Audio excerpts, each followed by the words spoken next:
भारत एक विशाल देश है।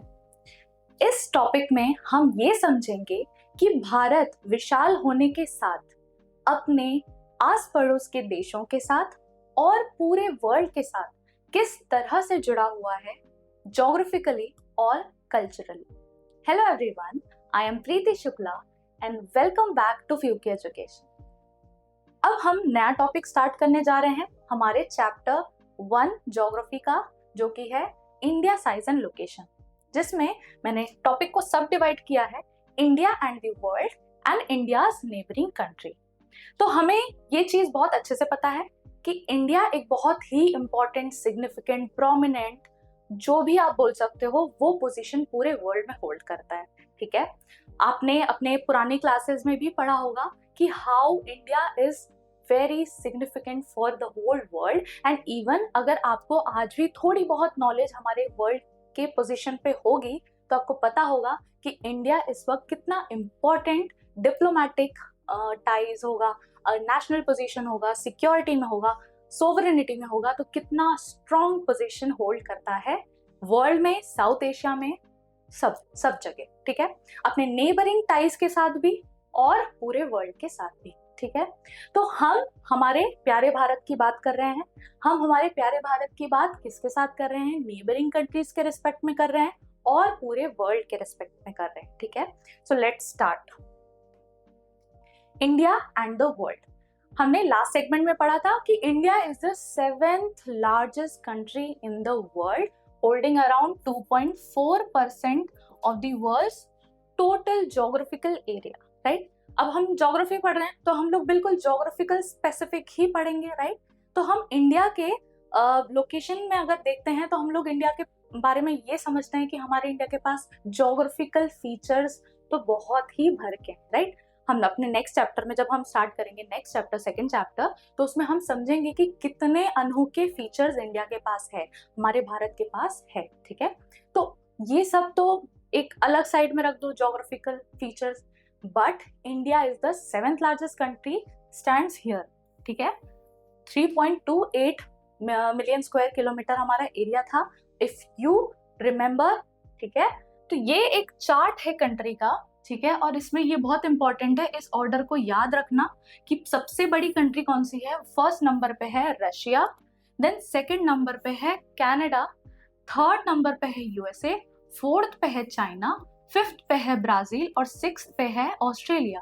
फिर हम आते हैं 7th largest country in the world. ठीक है, ये डेटा 2015 का है और साइज चेंज तो नहीं होगा। राइट, साइज इस तरह से चेंज हो सकता है कि if Russia will occupy Ukraine, ठीक है, if China will occupy a certain country, ठीक है, कोई भी कंट्री ऑक्यूपाई कर ली। ठीक है, बाकी और कोई अभी ऐसे एक्सपेंशन में तो है नहीं। ठीक है, ये दोनों हैं, तो ये दोनों अगर इन केस करते हैं, ठीक है, तो एरिया बढ़ जाएगा। ठीक है, बाकी लैंड तो उतनी है। ठीक है, तो उस हिसाब से देखना। Okay, the Indian land mass has a central location between the east and the west Asia. So this is the very very very important information given about India, that India is central power. India is centrally positioned between east and the west. Okay, कैसे है India के position? ये देखो, अगर ये India का peninsula है, ठीक है, ठीक है, ये इंडिया का पेनिनसुला है, यहाँ पे ये अफ्रीका का कोस्ट है और यहाँ पे ये आता है अपना म्यांमार और दूसरी तरफ नीचे ऑस्ट्रेलिया आता है। ठीक है, यहाँ से कनेक्ट होते होते चाइना जाता है। ठीक है, तो ये पूरे रीजन में इंडिया क्या है? बीच में। ठीक है, अभी हम समझेंगे, अभी पढ़ेंगे हम सुएज कैनल के बारे में। ठीक है, बहुत सारी चीजों के बारे में हम पढ़ेंगे जिससे हमें समझ में आएगा कि इंडिया की पोजीशन कितनी ज्यादा इंपॉर्टेंट है। ठीक है, so India is centrally located between, कहाँ चला जाता है, centrally located between east and the west Asia.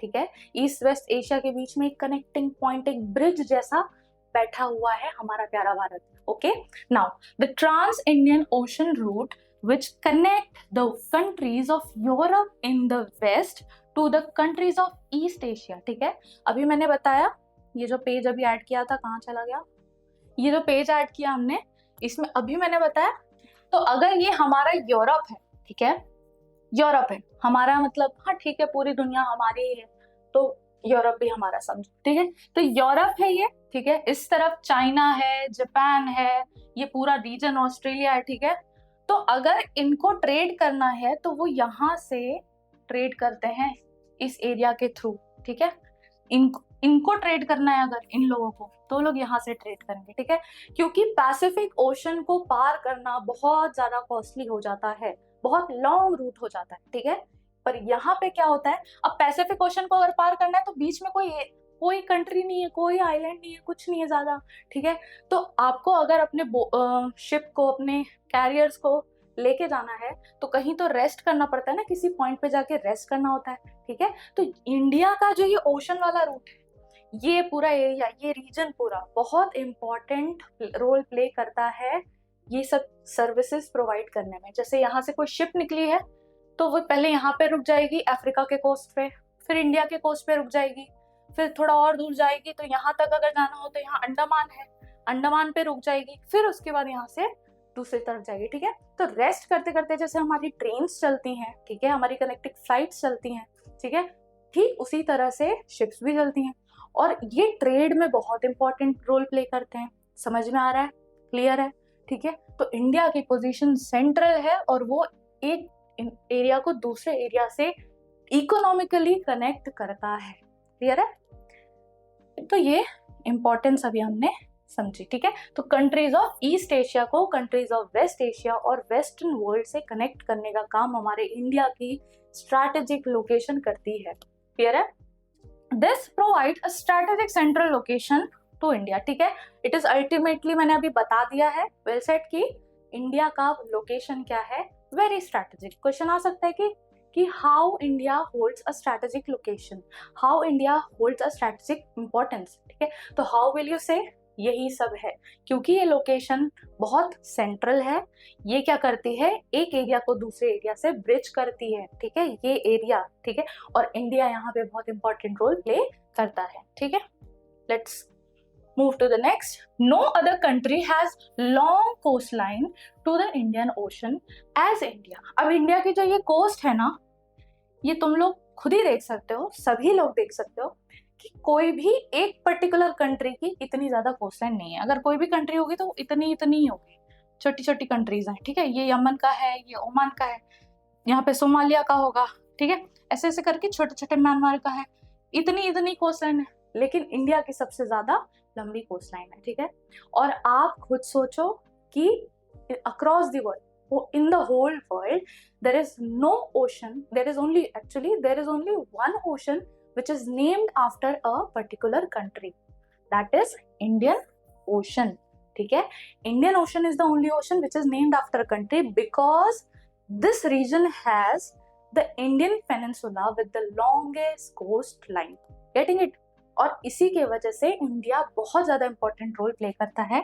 ये देखो, ये मैप में क्लियरली शो है कि हाउ, अरे ये तो एंशिएंट मैप आ गया, ठीक है, कोई बात नहीं, तो ये एंशिएंट में भी हम समझ लेंगे, ठीक है, तो ये एरिया को इस एरिया से जोड़ने का काम ये रीजन करता है, which is majorly controlled by home, our Indian peninsula, our प्यारा भारत, गेटिंग इट, क्लियर, तो India's eminent position in the Indian Ocean which justifies the naming of Indian Ocean after it, ठीक है, since the opening of Suez Canal in 1869 India distance from Europe has been reduced by 7,000 kilometers। अब क्या होता था ना, यहाँ पे Egypt में यहाँ पे एक एरिया है जिसको मैनुअली आर्टिफिशियली कैनल बनाया गया है, मतलब इस लैंड को आर्टिफिशियली क्या किया गया है, इस तरह से किया गया है, सर काटा गया है, ठीक है, मतलब इस लैंड को आर्टिफिशियली अलग किया गया है ताकि पानी बीच में से बह सके, ठीक है,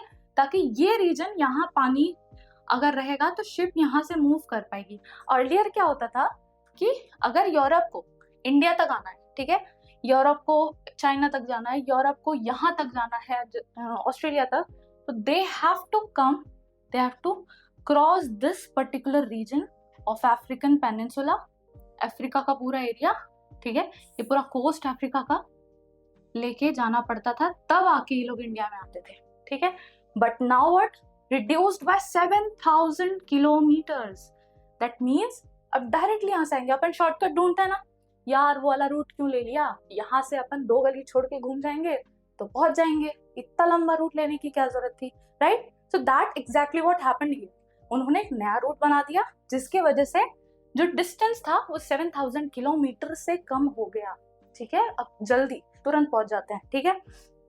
तो तुम सब लोग ये नोटिस कर सकते हो कि स्वेज कैनल की वजह से इंडिया की लोकेशन और भी ज्यादा इंपॉर्टेंट हो गई, क्योंकि अभी अपन को नहीं समझ में आ रहा, thousands and thousands of ships क्या करती रहती हैं, आती जाती रहती है। यहाँ पे ट्रैफिक बना ही रहता है, ठीक है, आती जाती रहती है, पेट्रोल भराना है, मतलब जो भी उनका फ्यूल होगा वो भराना है, ठीक है।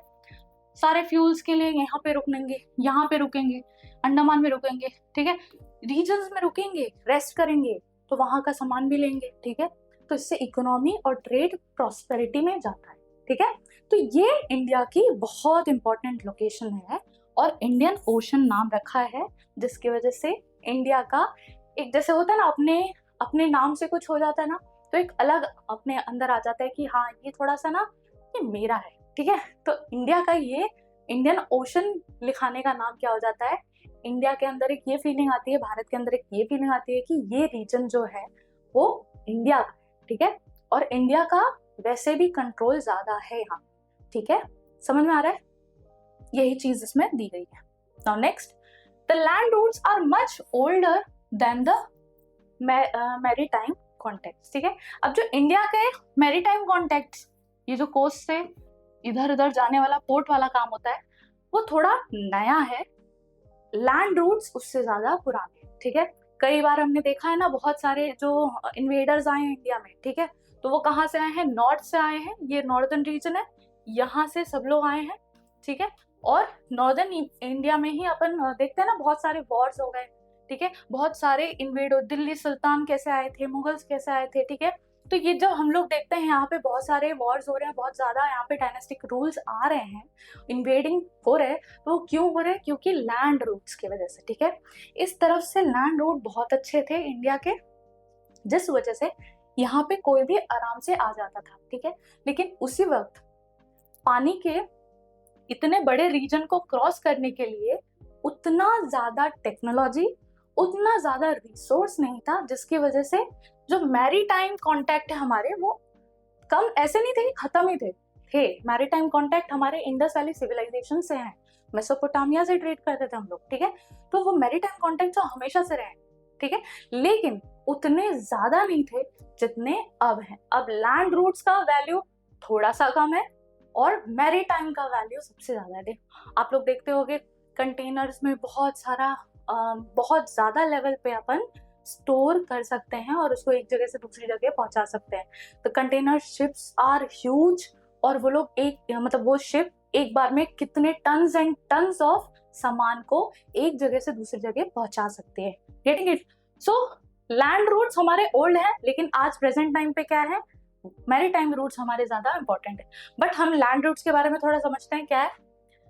The various passes across the mountain in the north have provided passages for the ancient travelers which the ocean restricted such interaction for the long time। अब क्या हो रहा है ना, वही मैंने बोला कि ओशंस ने उतना ज्यादा प्रोवाइड नहीं किया जितना ज्यादा लैंड ने प्रोवाइड किया ट्रैवलर्स के लिए, वो भी एंशिएंट टाइम्स के। यहाँ पे ना बहुत सारे पासेस है, ठीक है। पासेस क्या हो जाते हैं, बहुत सारे माउंटेन्स रेंज है, लेकिन बीच में कुछ ऐसी जगह है जो वैली और वो सब क्रिएट करती हैं, जहाँ से हम एक जगह से दूसरी जगह पास हो सकते हैं। ऐसा नहीं है वो पूरा रीजन माउंटेन ही रीजन है, ठीक है।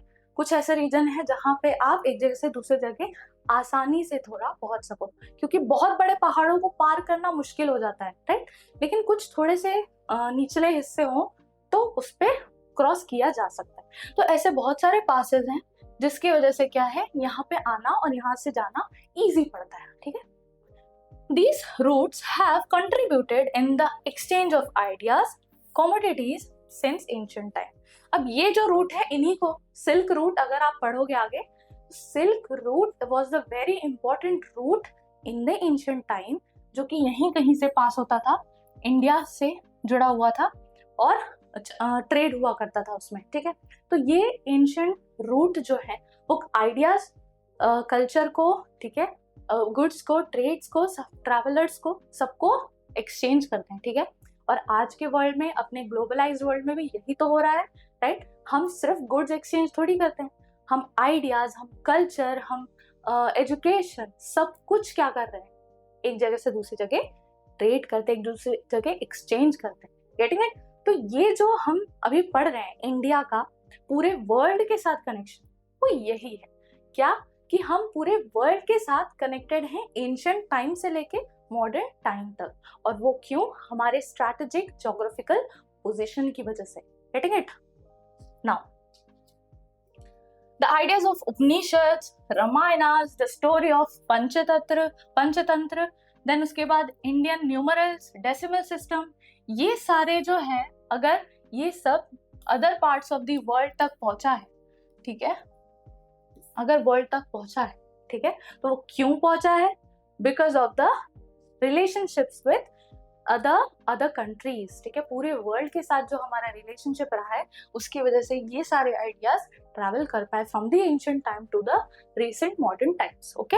Now the spices, muslin and other merchandises were taken from India to different countries, ठीक है। अब इंडिया से क्या जाता था ट्रेड होके, स्पाइसेस, मसाले, मुस्लिन, कॉटन का एक बहुत फाइनेस्ट फॉर्म है, ठीक है। मर्चेंडाइजेस, वही कपड़े वगैरह, और क्या बोलते हैं हम, ट्रेड्स, जो भी ट्रेड होता है, ठीक है। और फिर then taken from India to different country, India से लेके दूसरे कंट्रीज तक मर्चेंडाइजीज होते थे, मुस्लिम के, कॉटन के, टेक्सटाइल्स के कपड़े और स्पाइसेस, ये सब ट्रेड किए जाते थे। एंड इन रिटर्न क्या आता था, influences of Greek sculptures, architectural styles, domes and minarets, मीनार्स जो होते हैं ना, ठीक है, वो फ्रॉम वेस्ट एशिया। तो हमने क्या किया, डायरेक्टली कल्चर और आर्ट एंड कल्चर को हमने इन रिटर्न पाया, ठीक है। सो इंडिया की जो ज्योग्राफिकल लोकेशन है, इंडिया की जो स्ट्रेटेजिक लोकेशन है, वो हर तरफ से कनेक्टेड होके हर एरिया का कुछ ना कुछ आइडिया, कुछ ना कुछ कल्चर को अपने कल्चर में इनकॉर्पोरेट करती है विद ट्रेड, ठीक है, by connecting, by establishing relationship with the countries across the world even now, right, getting it. Now India's neighbour समझते हैं, कई लोगों को पता होगा, यहाँ पिक्चर ब्लर हो गई है, कोई बात नहीं, सबको पता होगा, सारे बच्चों को पता होगा, इंडिया तो है ही, इंडिया के आस पड़ोस में बहुत सारे नेशन है, ठीक है। एक नेशन का तो नाम सबके दिमाग में होगा, बगल में ही है, ठीक है। तो India has 28 states and 8 union territories, ठीक है। इंडिया के पास टोटल कितने स्टेट्स हैं, 28 स्टेट्स, और कितने यूनियन टेरिटरीज हैं, 8 यूनियन टेरिटरीज, ठीक है। स्टेट्स क्या होता है, यूनियन टेरिटरीज क्या होती हैं, सिविक्स में पढ़ेंगे, ठीक है। India share its land boundaries with certain countries, कौन कौन सी कंट्री है, पाकिस्तान एंड अफगानिस्तान, ठीक है। पाकिस्तान अफगानिस्तान कहाँ पे है, नॉर्थ वेस्ट में, ठीक है। ये हमारे कार्डिनल पॉइंट्स हैं, ठीक है, ये नॉर्थ है, ये वेस्ट है, ये साउथ है, ये ईस्ट है, ठीक है। तो नॉर्थ वेस्ट में कौन सी कंट्रीज है, अफगानिस्तान एंड पाकिस्तान, ठीक है। देन चाइना, तिब्बत, तिब्बत के अंदर ही है, मतलब चाइना के अंदर ही है, तिब्बत ऑटोनोमस रीजन है, नेपाल, भूटान, ये 3 कंट्रीज कहाँ पे है, डायरेक्टली नॉर्थ में होती हैं, ठीक है। जैसे कि ये चाइना है, ये हमारे नॉर्थ में भूटान है, और एक और कौन सी कंट्री की, नेपाल की बात की, ये नेपाल है, ठीक है। तो ये हमारे डायरेक्टली नॉर्थ में पड़ती हैं, ठीक है। Then Myanmar and Bangladesh are in the east, ये म्यांमार है और बांग्लादेश है, ये हमारे ईस्ट में है। और देन साउथ में आ जाता है Sri Lanka and Maldives, 2 island countries in the south, यहाँ पे कहीं मॉलडीव्स, ऐसे ऐसे करके मॉलडीव्स कंट्री है, आइलैंड कंट्री है, ठीक है, ये आइलैंड कंट्री है। और श्रीलंका भी एक आइलैंड कंट्री। आइलैंड कंट्री क्या होती है, जो हर तरफ से पानी से घिरी हो, सारे साइड्स पानी से घिरे हो, क्लियर है। तो ये हमारे कुछ इंपॉर्टेंट डायरेक्ट इमीडिएट नेबर्स हैं, ओके, इतना तो सबको पता होगा, I hope. Sri Lanka is separated from India by narrow channel which is formed the पाक straight and the gulf of Mannar. ये जो इंडिया का कोस्ट लाइन है, ठीक है, और ये श्रीलंका है, ठीक है, ये श्रीलंका है। तो ये जो नैरो चैनल दिख रही है आपको पानी की, इसको क्या बोलते हैं हम, पाक स्ट्रेट, ठीक है। जब कोई भी लैंड मास को पानी अलग करती है, ठीक है, तो उसको हम स्ट्रेट बोलते हैं, ठीक है। जब कोई वाटर बॉडी को, ये वाटर बॉडी है, उसको एक लैंड सेपरेट कर रहा है, ठीक है, तो उसको क्या बोलेंगे हम, इस्थमस, ठीक है। ये इंपॉर्टेंट, जैसे कि वो नॉर्थ अमेरिका और साउथ अमेरिका के बीच में ऐसी वो है ना, जुड़ाव है, ठीक है, तो उसको हम इस्थमस बोलेंगे, क्योंकि वो अटलांटिक ओशन और पैसिफिक ओशन को सेपरेट कर रही है, ठीक है, तो उसको इस्थमस बोलते हैं, इसको हम क्या बोलते हैं, स्ट्रेट। तो पाक स्ट्रेट है, वो क्या करती है, श्रीलंका और इंडिया को अलग करती है एक नैरो चैनल से, ठीक है। इंडिया और गल्फ ऑफ मन्नार, यही रीजन, इसको गल्फ ऑफ मन्नार बोलते हैं, ठीक है, मन्नार की खाड़ी। यहाँ पे बे ऑफ बंगाल है और यहाँ पे है अरेबियन सी, ठीक है। तो ये 3 वाटर बॉडीज है, इसलिए इसको पेनिनसुला कहते हैं। हालांकि इंपॉर्टेंटली इंडियन ओशन को माना जाता है कि Indian ocean, bay of Bengal और अरेबियन सी है, इसलिए हम इसको पेनिनसुला बोल रहे हैं, लेकिन मोस्ट इंपॉर्टेंटली यहाँ पे क्या है, मन्नार है, ठीक है, gulf of Mannar. Okay, now India has had strong geographical and historical links with her neighbours, ठीक है। इंडिया के इंपॉर्टेंट इंडिया के जो नेबर हैं, इनसे हमारे बहुत ही स्ट्रॉन्ग कॉन्टैक्ट्स रहे हैं। हालांकि इन रिसेंट टाइम अलग अलग नेशंस में अपने अलग अलग कुछ प्रॉब्लम्स की वजह से कुछ हद तक चीज़ें डिफिकल्ट हुई हैं, लेकिन सर्वाइवल क्राइसिस हम नहीं आने देंगे और इसके लिए आस पड़ोस से हमेशा बना के रखनी चाहिए, राइट। तो इंडिया की जो पोजीशन है वो लोगों को, अलग अलग कंट्रीज को कंपेल करती है कि we should always have good ties with this particular country because it holds a very great significance. ये ऐसी कंट्री है जिससे अनबन करके इस रीजन में कोई दुश्मनी मोड़ नहीं ले सकता, which is why it makes India most important nation in this particular region. उसको हम लोग इंडियन ओशन रीजन भी कहते हैं, इस पूरे रीजन को, क्योंकि ये इसको होल्ड करता है, ठीक है, क्लियर है।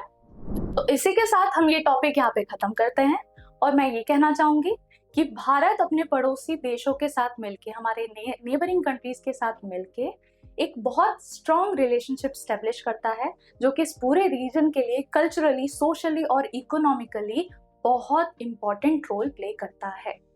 इसी के साथ इस लेक्चर को मैं यहीं पे खत्म करती हूँ। अगर आपको ये चैप्टर अच्छा लगा हो, ये वीडियो अच्छा लगा हो, अच्छे से समझ में आया हो, तो इसे लाइक करें, सब्सक्राइब करें और शेयर करें, और इसे और डिटेल में पढ़ना हो तो फ्यू की एजुकेशन ऐप को डाउनलोड करें। Thank you.